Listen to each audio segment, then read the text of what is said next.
It's Friki de Bici, riding my bici around the streets of Valencia, Spain.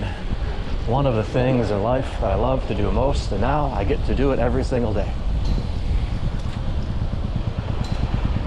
One of the happy and unintended consequences of moving to Valencia is the fact that, now I ride almost every day.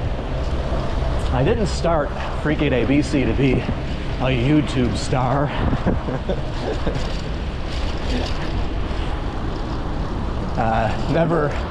Honestly, it was never on my radar. In fact, I've been resistant to YouTube and video in general for a long time. It's never been something that has been an attractive option for me. I've always just wanted to write. So that's what I've done, and it's worked out well enough that I never felt the need to do video. When I was working more in financial media for financial media companies, they had this big push that you just had to do video. That was the thing then, right? And I'm not saying they were wrong, they were probably right. Turns out that video is an element of most content strategies, and it's heavily consumed by people on their phones, online in general. But it just was never something I wanted to get into, and I was sort of forced to get into it in a couple of places. I never thought I was very good on video. So I always said to myself, in my own thing, I'm not going to do video unless it completely and totally makes sense. And here we are in a situation where I found myself going out for rides, and I was like, wow, it finally makes sense. Why don't I just film these rides? I'm riding around talking to myself. I'm riding around doing what I've been doing on and off for years, for a couple of decades, really. And like, maybe this is where I start using video. And I just started throwing that idea around in my head, and pretty quickly it spawned Friki de Bici, just as a way to express so many of the things, or another way to express so many of the things that I've been expressing in my writing about moving to Spain, about living in Valencia, about what a great place this is to live, and about how, as cities go, as urban planning goes, this is about as good as it's going to get, and it's certainly as close to perfect as it's going to get. So it just made sense as a way to expand on so much of what I write about, and to visually illustrate so much that I write about. Ever since I studied urban planning in the early 2000s, got my degree in urban studies at San Francisco State, I got really into doing research when I was an undergrad. Decided to go on to graduate school at UC Irvine, where I published a couple of papers, got some research money, and then decided that that track wasn't for me. Being a professor, being a researcher, just didn't want to do it. And part of the reason why I didn't want to do it, and it's what we're going to talk about in the next video that hits tomorrow, right after this one, is that I just couldn't handle all of the political BS that goes along with being in urban planning. And that has been reaffirmed for me recently since getting back on the bike again and doing this Friki de Bici project. In the next video, we're going to talk more about bike lanes and the incredible amount of controversy that is happening around the world, really, but of all places right now in Canada. There is huge controversy over bike lanes. bike lanes that are maybe similar to the one that I'm riding on right now in Valencia, which is taking me close to the beach.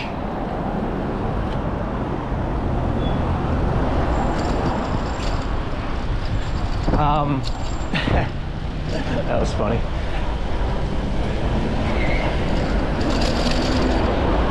But yeah, in Canada, like, and it's not the people's fault, generally. It's, guess what, conservative politicians who are creating these problems. I'll save it for tomorrow, but it's a story that it's almost hard to believe. And if we weren't living in the world that we're living in, it would be hard to believe.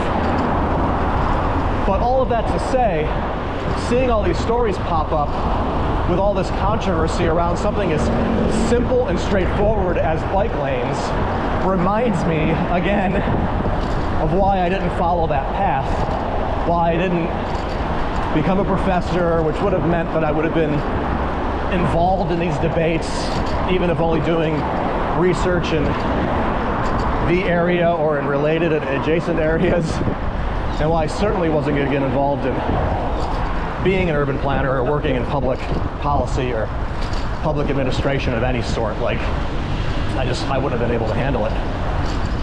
But it's cool to look back and realize that you made the right decision. But it's even more cool to see how everything connects. How the move to Spain connects to my love of cities, how my love of cities and now being in the city that I love, and it's the kind of environment I've always wanted to live in, connects to cycling and riding and getting back into all these topics that still annoy me, but at the same time I care about them, and I'd rather just kind of experience them and observe them rather than have to try to advocate in one direction or the other. That's the problem, it's the advocating part. I did a lot of that in San Francisco.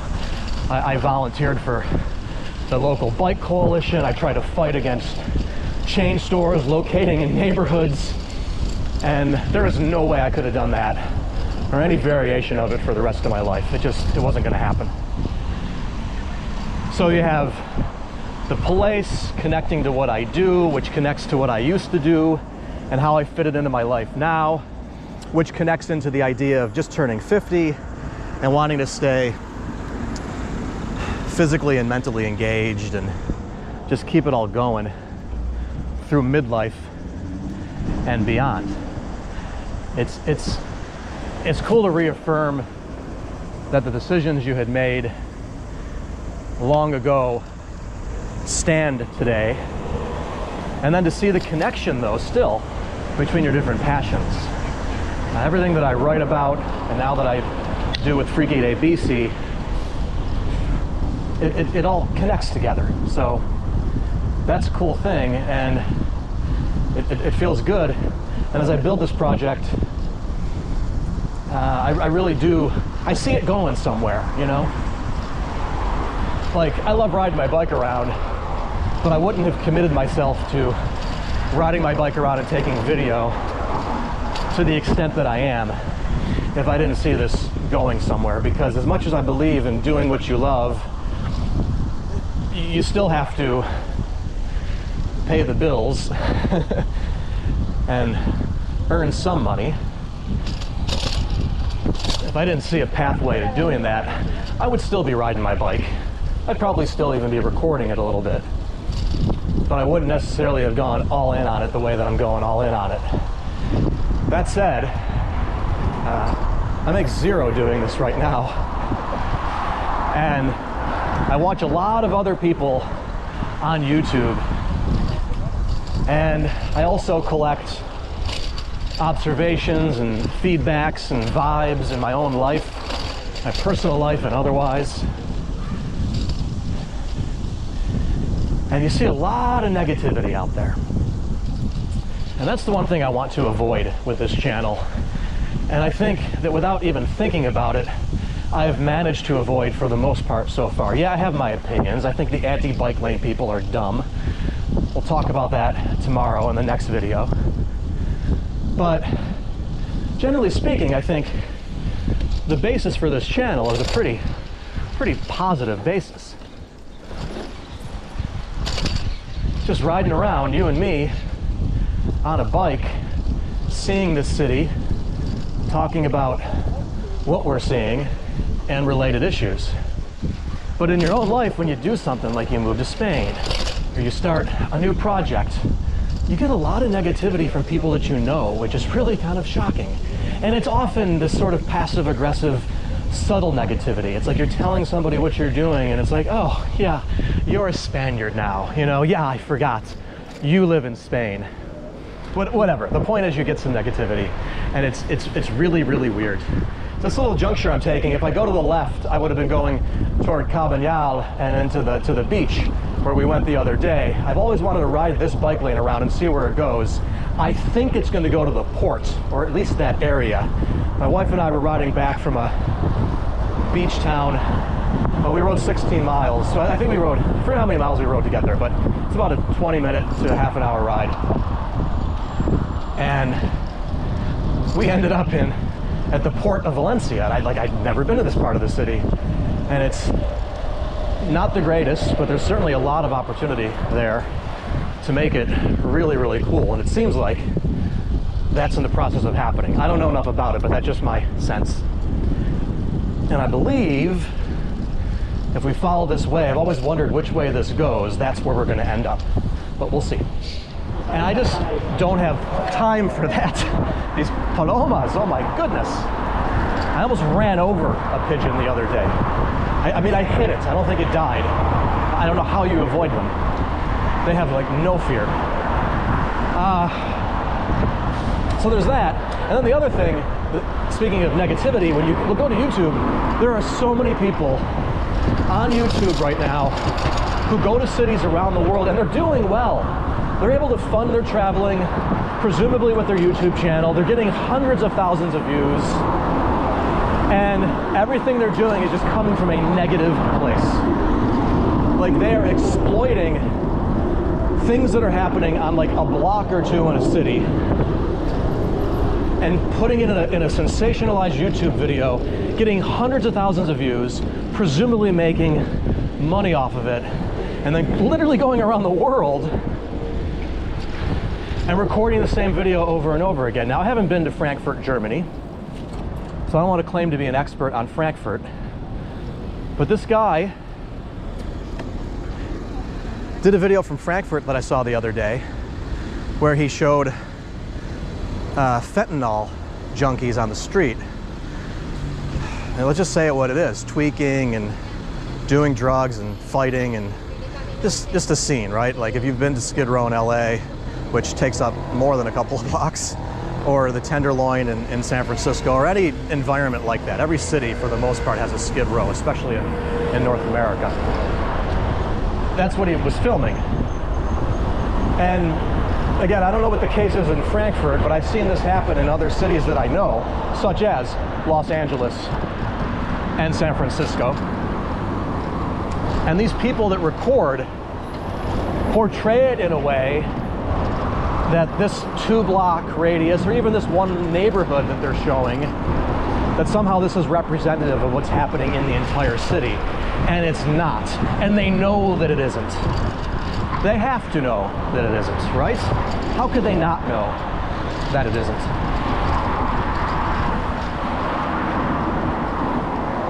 Paloma. How could they not know? But they ignore that reality, and they continue to exploit other human beings and exploit situations and make cities look worse than they actually are. I'm sure Frankfurt is a lovely city to go visit and hang out in. Okay, so we weren't going toward the pier. See, it's so funny the landmarks that you pick up. This basketball court right here, it's to the right. This is going the other way. We've passed this before. Just another way to get to the beach. So if you take the path that I took and you follow it all the way around, you end up back here. I'm eventually going to end up back where I started if I keep going straight. my goodness, the connections are just pretty incredible to make when you're learning a city, even though you've been here for 7 months. But it's that type of negativity that I want to avoid. Oh, then the other thing, the third element, which is like even more annoying. Actually, probably not even more annoying, but it's annoying also, are the people that have moved here and suddenly they own relocation companies that advise and instruct people on how to move to Spain. I just don't see a lot of videos, really any, with this perspective from the bike.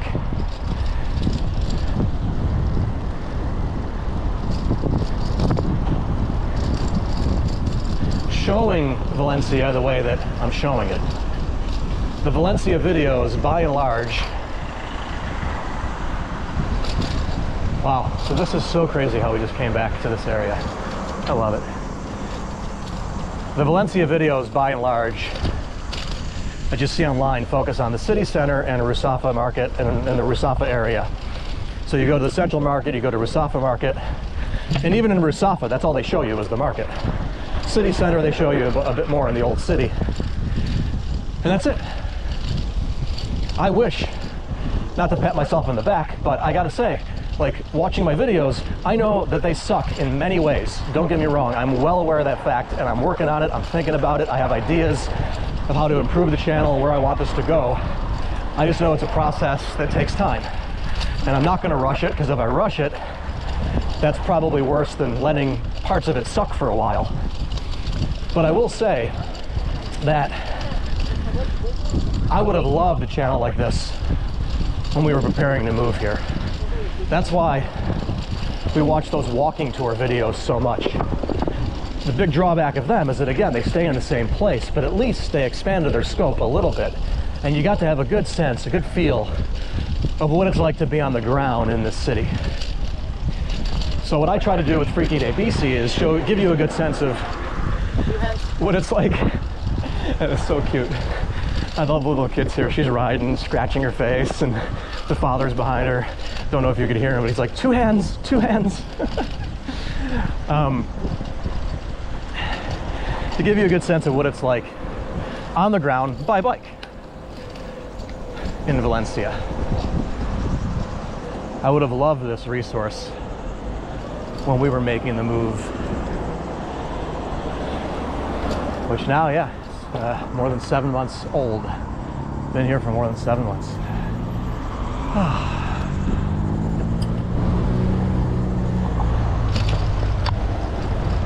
So that's what I wanted to say about that. And I hope that you appreciate what I'm doing. I hope you also realize that, again, I know it's a work in progress. I know it's not perfect. And I would certainly appreciate your support via one of the links in the description. A Never Retire newsletter subscription, a great way to support. And yeah. So please like and subscribe, and thank you so much for watching. In tomorrow's video, we're going to talk a bit about bike lanes and the bike lane controversy that's happening in Canada.